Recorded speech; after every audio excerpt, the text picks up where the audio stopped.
오늘 찬양대 헌신 예배인데요. 평소에 목사님 통해서 좋은 잘 차려주시는 끼니를 잘 드시고 계시죠? 오늘은 죽 한 그릇 맛있게 드신다 생각하시고 이렇게 말씀을 대해 주시면 감사하겠습니다. 최근에 하나님께서 제게 특별히 또 헌신 예배를 준비하면서 본문을 결정해 놓고 마음에 대해서 좀 생각을 많이 했습니다. 하나님께서 저의 진심, 제 마음 속에 있는 것이 도대체 무엇인가를 이렇게 묻고 계시는 것 같아요. 제 마음에 있는 것을 쏙 끄집어내셔가지고 샅샅이 살펴보시고 저울에 딱 달아보신다 그러면 정말 제 마음이 어떨까? 너 하나님 정말 사랑하니? 너 한 영혼 정말 사랑하니? 제가 참 그런 걸 생각하면 부끄러움을 많이 느꼈어요. 뭐 오시는 분 오시고 가실 분 가시고 제가 어느 순간 관리자의 입장에 있지 않은가. 정말 한 영혼을 구원하고 살리고자 하는 그런 우리 주님의 마음이 내 안에 간절함으로 있는가. 또 주님을 사랑한다고 뭐 그런 삶을 살고 설교하고 그렇게 살지만 정말 내가 주님을 정말 사랑하는가? 우리 주님 앞에 그것을 깊이 뭐 감춰진 거 포장지 다 뜯어내고 진짜 내 마음이 뭔가를 살펴보는 시간을 가졌더니 이게 참 부끄러운 마음이 많이 들어오게 됐습니다. 그러면서 참 감사한 거는 이렇게 헌신 예배 불러주셔서 이 말씀을 딱 정해놓고 계속 생각하고 묵상하고 마음을 돌아보는 시간 가지게 됐고요. 또 오늘 특별히 찬양대 헌신 예배로 드리는데 우리가 찬양을 하든 봉사를 하든 어디서 무엇을 하든 하나님 앞에 이 마음은 정말 귀한 것이구나. 하나님 앞에 우리 마음을 오늘 잘 점검하고 더 깊이 더 아름답게 진심으로 올려드리는 귀한 시간 되기를 소원합니다. 하나님께서는 우리 마음을 요청하십니다. 사도 요한을 통해서 주신 요한계시록 2장 3장의 말씀을 보면 우리 주님께서 요한에게 뭔가를 참 보여주시면서 교회가 잘한 건 칭찬해 주시고 그거 계속 잘하라는 거예요. 그 못한 거는 잘 타이르시고 그거 잘하면 너에게 어마어마한 상급이 있을 것이다. 그거 약속해 주셨습니다. 7교회 중에 대표격인 에베소 교회를 향해서 우리 주님 뭐라 말씀하시냐면 내가 너의 수고와 행위와 악한 자를 용납지 않은 것과 너 모든 것을 내가 다 안다. 정말 잘하고 있구나. 잘한 건 칭찬해 주고 계십니다. 그런데 어딘가 모르게 하나님이 마음에 흡족함이 없는 게 있어요. 하나님 마음이 차지 않는 한 부분이 있습니다. 그게 뭐냐면 너 마음 내게 다오 그겁니다. 너의 처음 사랑, 너의 처음 마음 그거 내가 그거 받길 원한다. 예수님께서 가장 큰 계명이 무엇입니까? 라고 물어오는 사람에게 복음서에 보면 신명기 6장의 쉐마 말씀을 잘 요약해 주셨는데요. 마가복음 14장 말씀에 보면 우리가 잘 아는 이 말씀을 주셨습니다. 예수께서 대답하실 때 첫째는 이것이니 이스라엘아 들으라. 주 곧 우리 하나님의 유일한 주시라. 내 마음을 다하고 목숨을 다하고 뜻을 다하고 힘을 다하여 주 너의 하나님을 사랑하라 하신 것이요. 둘째는 이것이니 내 이웃을 내 자신과 같이 사랑하라 하신 것이라. 이보다 더 큰 계명이 없느니라. 아멘입니까? 우리 주님이 말씀하시는 첫 번째, 두 번째 가는 계명은 하나님을 사랑하되 마음과 뜻을 다해라. 마음과 뜻이 도대체 뭘까? 어떤 분이 그렇게 이것을 요약해 놨습니다. 마음과 뜻은 진심이다. 진심. 말로가 아니라 너의 어떤 겉모습에 포장된 것이 아니라 마음과 뜻을 다하는 것은 너의 진심이다. 진심으로 사랑해라. 목숨과 힘을 다해 사랑하라는 것은 무엇일까요? 그건 전심이다. 전심. 내 온통 내 삶을 완전히 거기에 다 담아서 하나님 사랑해라 라고 말씀해 주고 계신 겁니다. 우리가 그렇게 진심으로 전심으로 하나님 사랑하면 뭐 사실 우리가 신앙생활하고 하나님 섬기는 일에 더 할 게 있을까 그런 생각이 들어옵니다. 제가 이제 올 한 해 2달밖에 안 남고 연말이 다가오니까 뭐 목사의 마음은 늘 교회를 어떻게 하면 더 하나님 기뻐하시는 교회로 세워갈까, 내년을 어떻게 더 잘 정말 우리 성도들과 한마음 한뜻 되어가지고 아름답게 교회를 세워갈까, 그 고민이지요. 늘 기도하고 그러면서 이 마음을 다시금 하나님이 요청하시는구나. 기도의 자리로 이 마음이 있는 그런 진실한 자리로 날 요청하시는구나. 그런 생각을 계속 해보게 됩니다. 오늘 본문 우리 사회자께 읽어주셨는데요. 이 3절의 말씀, 이 86편은 다윗의 시입니다. 다윗이 하나님을 향한 그 마음이 어떻게 고백되어 있는가 여기 잘 녹아 있는데요. 다윗은 일평생 내가 이새의 아들 다윗을 만나니 내 마음에 합한 자라 하는 하나님 마음과 맞닿아 있는 하나님 마음에 합한 사람이었습니다.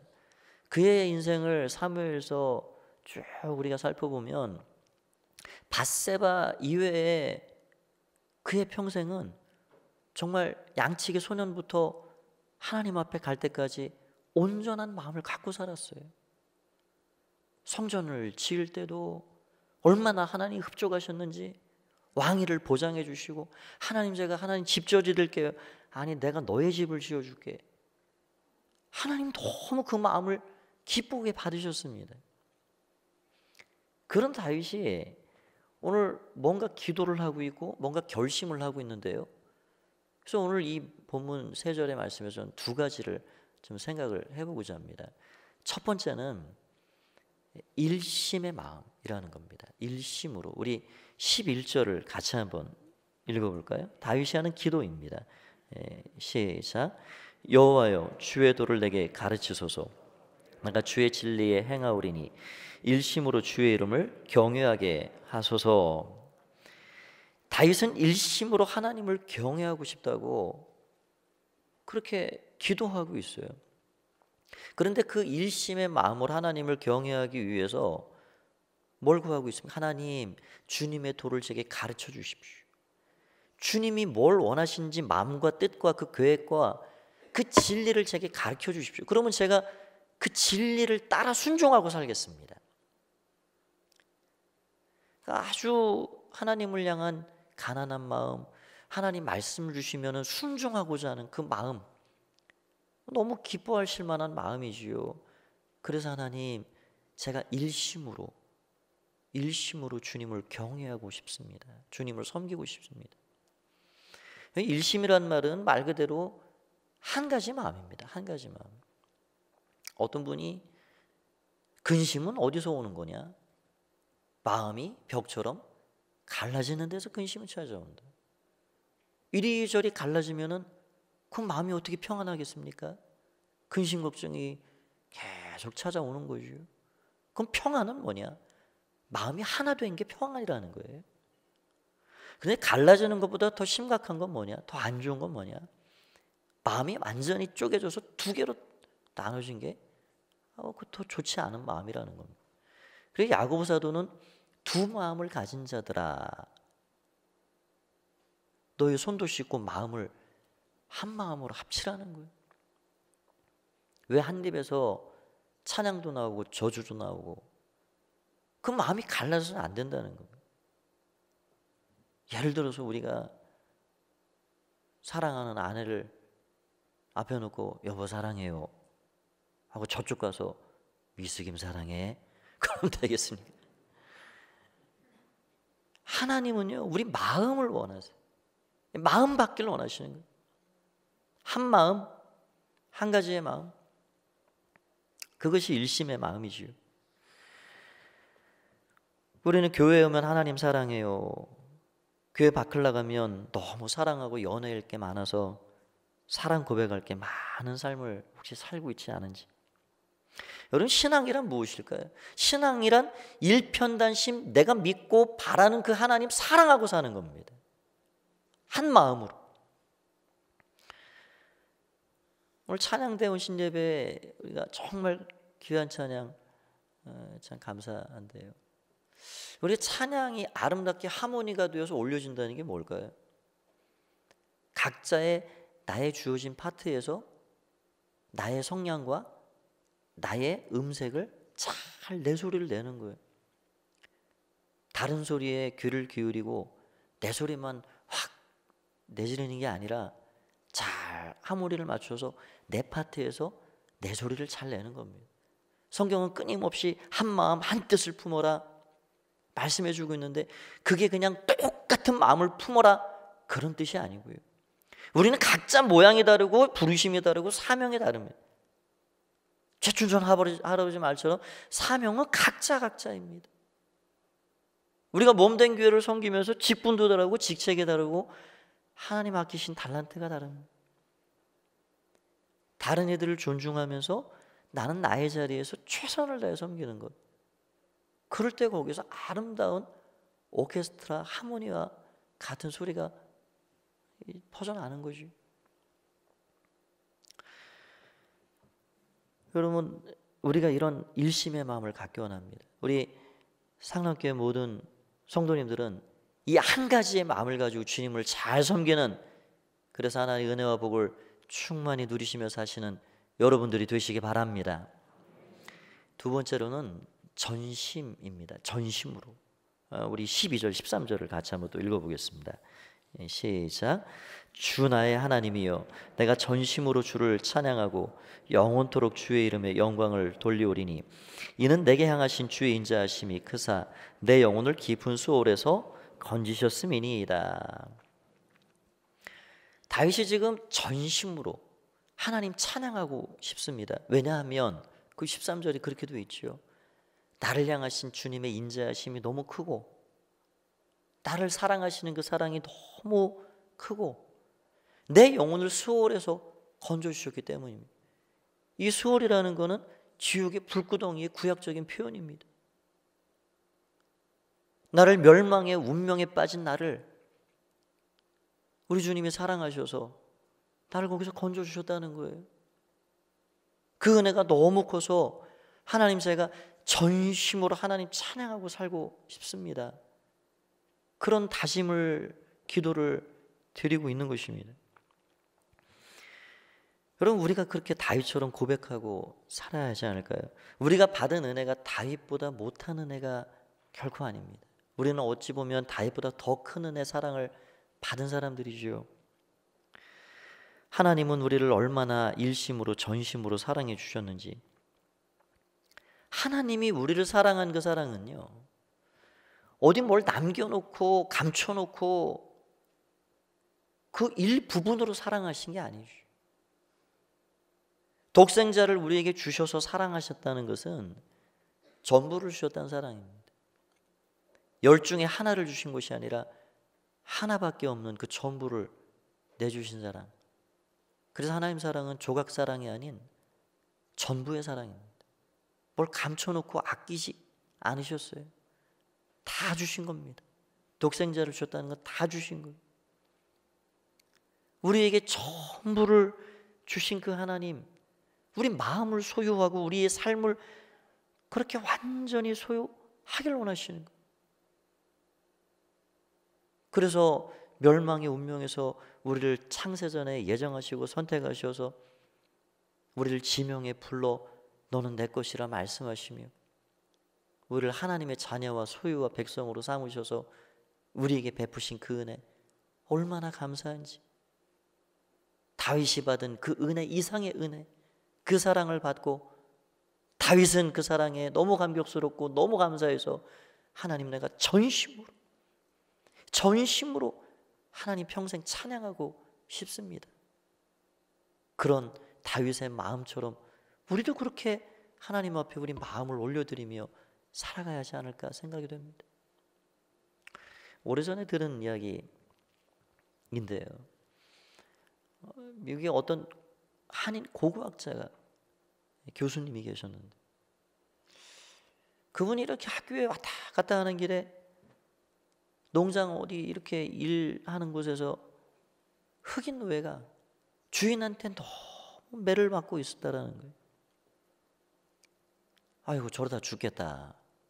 왔다 갔다 하면서 여러 번 그걸 목격하고 주인에게 찾아갔습니다. 아이보시오, 그러다가 죽겠습니다. 아, 당신이 무슨 상관이요? 주인은 내가 주인인데. 그래가지고 이 교수님이 돈을 주고 그 흑인 노예를 샀습니다. 그리고 집에 데리고 와서 몸을 잘 씻기고 상처를 치유해주고, 그리고 잘 온전하게 회복을 시킨 다음에 당신이 이제 자유요, 갈 길을 가시오. 그랬더니 종이 아닙니다 교수님, 제가 교수님으로부터 받은 사랑이 얼마나 큰 사랑인데 저는 기꺼이 여기서 교수님을 섬기는 종으로 살겠습니다. 기꺼이 종이 되겠다는 거예요. 그래가지고 너무 간청해서 그럼 그렇게 하시라고. 그래 주인을 잘 섬기는 종이 됐습니다. 그러다 어느 날 이분이 어디 아프리카 밀림에 이 연구를 위해서 종을 데리고 같이 갔다는 거예요. 근데 거기서 이 교수님이 아주 맹독이들은 독사에 물리고 말았어요. 시간이 지나 기절해서 쓰러졌습니다. 그런데 한참을 지나서 깨보니 그 앞에 그 종이 쓰러져 죽어 있는 거예요. 자기의 그 물린 상처 부위를 찢고 그 독을 입으로 다 빨아내서 그것이 온몸에 중독되어 종은 죽고 자신은 살았습니다. 여러분, 우리가 하나님께로부터 받은 은혜에 응답하고 사는 삶이 어떤 삶일까요? 나를 구원하시고 이 땅에서는 찾을 수도 없고 만날 수도 없는 영원한 하나님 나라 소망을 주신 그 하나님 너무 감사하고 감격스러워서 하나님, 내가 나의 남은 삶을 어떻게 그 사랑에 응답하고 살아야 할까요? 다윗은 전심으로 찬양하기를 결심했습니다. 다윗은 자신의 인생 전체를 하나님 기뻐하는 대로 그렇게 던져버렸어요. 이 늙은 종은 자신에게 자유를 주고 소망 없는 인생에 찾아와서 한 줄기 빛이 되신 그 주인을 위해 자신의 목숨을 던질 만큼 그 삶을 그렇게 기꺼이 종이 되어 살아간 겁니다. 제가 최근에 한 달 반 정도, 2달 이렇게 어르신들 신방을 했습니다. 이 시니어 분들을 신방을 했는데 우리 제가 가서 은혜를 받고 옵니다. 교회를 수십 년 생활하시고 섬기신 그 어르신들 옛날 옛적 얘기하시면서 웃기도 하시고 눈물을 훔치기도 하시고 얼마나 그 어려운 시기를 교회를 그렇게 섬겨 오셨는지. 기억에 남는 한 분이 계세요. 70 중반쯤 되신 집사님이신데 이분이 한 25년 전 이때부터 그 따님이 한 분 계신데 결혼도 안 하고 저 대선 어디서 그 대안학교 교사로 섬기는 분이에요. 그런데 이 따님이 얘기를 들어보니 거의 반선교사입니다. 그래가지고 그 20여 년 전부터 필리핀 옷도 안 입고 다니는 그런 부족 마을에 들어가서 선교하고 인도네시아도 가고 1년에 몇 차례씩 그렇게 가는데 꼭 엄마 보고 엄마 같이 가시자고 엄마를 아예 같이 데리고 가셨다는 거예요. 왜 엄마를 같이 가자고 그러냐? 그날에 여행시켜주려고 같이 가자고 한 게 아니고 엄마 밥 해달라고. 선교팀들 선교해야 되니까 엄마가 밥 좀 해주시라고. 그래가지고 그냥 딸이 가자 그러니까 가는 곳에서 다 아침 점심 저녁 밥을 먹어야 선교를 할 거 아니에요. 그거를 다 그냥 눈 뜨면 또 밥 차리고 또 하고 그러기를 10년 20년을 하신 거예요. 그리고 지금도 해마다 그 대안학교 학생들 그 숫자가 많지는 않지만 그 가프에 농사를 지으셔가지고 조그마한 텃밭에 배추기를 100포기씩 김장을 담아가지고 해마다 택배를 올리신답니다. 지금도 70 중반의 어르신. 아이고 힘들지 않으십니까 집사님? 아이 힘들긴요. 엄마니까 해야죠. 엄마니까. 그럼 지금도 이 여동생 두 분이 집에 와 계시는데 한 두어 주 몸이 아파가지고 어디 돌볼 가족이 없으니까 그 동생분들도 돌보고 계시고요. 동생이니까 해야죠. 참 저 집사님에게는 헌신이 특별한 게 아니구나. 그냥 삶 자체가 헌신이구나. 제가 그 집사님의 이야기를 들으면서 그런 생각이 들었습니다. 헌신은 특별한 날만 하는 게 헌신이 아니구나. 내가 하나님께로부터 은혜를 받았으니까, 내가 자녀니까 해야죠. 내가 은혜 입었으니까 해야죠. 내가 사랑 받았으니까 해야죠. 그냥 일상의 삶이 하나님께 마음을 드리고 삶을 드리는 헌신이 되어 사는 거예요. 제가 지금도 뭐 가끔 이제는 내려와서 뵐 일이 많지 않지만 정말 목회자가 이런 분이구나.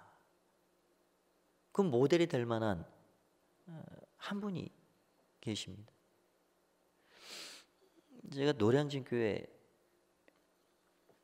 거기서 전도사 생활도 하고 안수를 받고 했는데 그러니까 우리 정 목사님은 상남교회 있다가 노량진 교회 갔어요. 저는 마산 오고 그렇게 했는데요. 지금도 우리 교단의 가장 큰 어르신이 림인식 목사님이라는 분이 계십니다. 90이 훨씬 넘으셨죠. 그분의 스토리를 이렇게 참 잊지 못할 스토리를 참 감동적으로 들은 기억이 나요.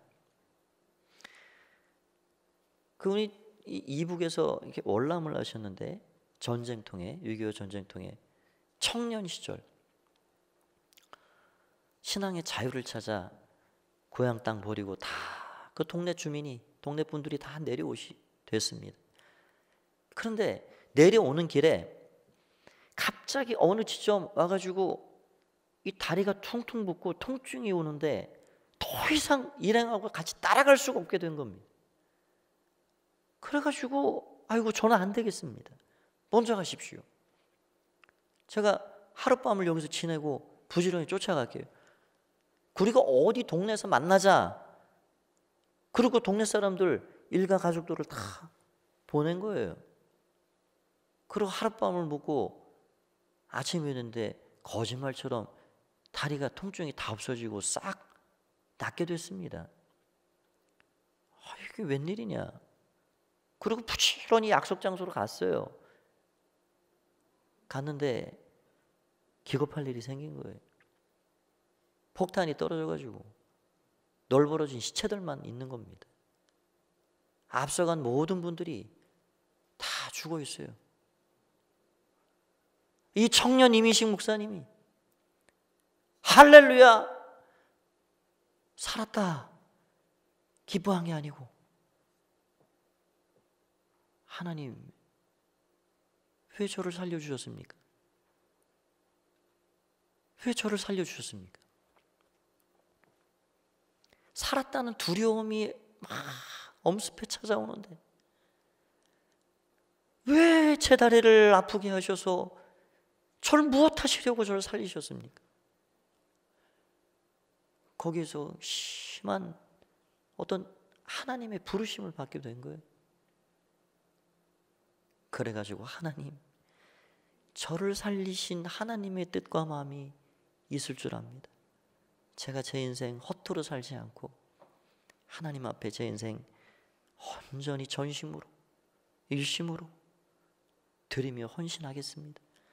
그래가지고 이 목사님이 신학을 공부해서 지방에서 목회하시다가 노량진 교회 그 가포본동이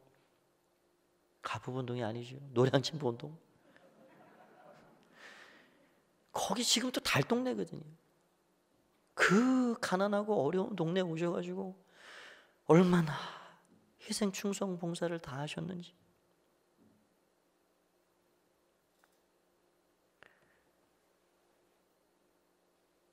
여러분, 우리가 우리의 삶을 돌아보면 하나님 앞에 내가 지금 이 하루를 살고 또 한 해 여기까지 참 어려운 중에도 여기까지 오게 됐는데, 돌아보면 하나님의 은혜 아닌 것이 하나도 없잖아.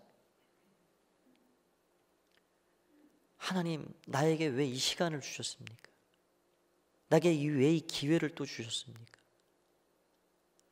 거기에서 우리는 부르심을 보고 진리를 찾고 그 길을 따라 나아가는 겁니다. 저 여러분이 그렇게 앞으로 우리의 남은 삶을 일심으로 전심으로 하나님 앞에 우리의 삶을 참으로 중히 여기고 책임감 있게 하나님 영광을 위해, 하나님 나라를 위해 살아가는 자들이 다 되길 원합니다. 이야기 하나만 드리고 마치려 합니다. 프랑스 17세기 화가요 조각가, 아주 선율의 세심한 그런 이 표현을 잘했던 귀스타프라는 화가가 있습니다. 이 귀스타프 도레라는 화가인데, 어느 날 제자가 찾아왔어요. 예수님의 그림을 쫙 그려가지고 찾아온 거예요. 그래서 선생님 보고 좀 평가를 받고 싶은 거죠. 선생님 좀 봐주십시오. 이 그림이 어떻게 잘 나왔습니까?